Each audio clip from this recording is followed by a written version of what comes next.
மஞ்சத்தூள் போட்டு ஆட்டுங்க. அந்த மிக்சியில் கொண்டு பூரா உள்ளே போட்டாச்சு, உள்ளே போட்டு ஆட்டியாச்சு, எல்லாத்தையும் ஆட்டியாச்சு. பார்த்தீங்களா எப்படி இருக்குன்னு கலரு? பார்த்தீங்களா போட்டதான் பாருங்கள், கிரைண்ட் நின்றுச்சு பாருங்க. இப்படி அரைச்சி விட்டே நின்றுச்சு. அதனால தான் நல்லா தண்ணி ஊற்றி நல்லா அரைச்சி ஊற்றிடுது. ஊற்றிட்டோம்னா கொஞ்சம் நிற்காமல் ஆட்டிடும் உரல். இது 2 கல் உரலா, அது நிற்கும், அடிக்கடி நின்றுடும். அதனால் எல்லாத்தையும் அரைச்சி இதை போட்டுக்கணும். ரெடி ஆயிடுச்சு.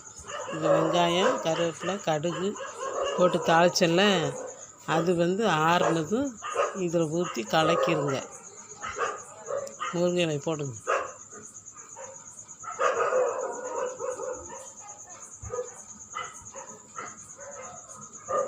இது ஆற வச்சு மாவில் போடுங்க.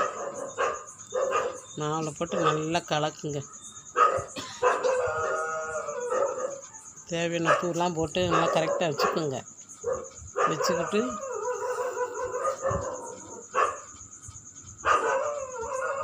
இது மாதிரி செஞ்சு சாப்பிட்றோன்னா இருந்தால் தோசை ஊற்றியாச்சு.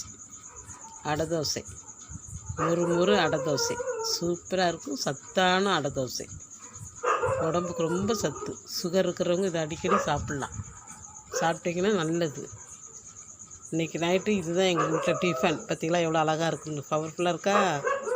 செஞ்சு சாப்பிட்டு பாருங்கள், சூப்பராக இருக்கும்.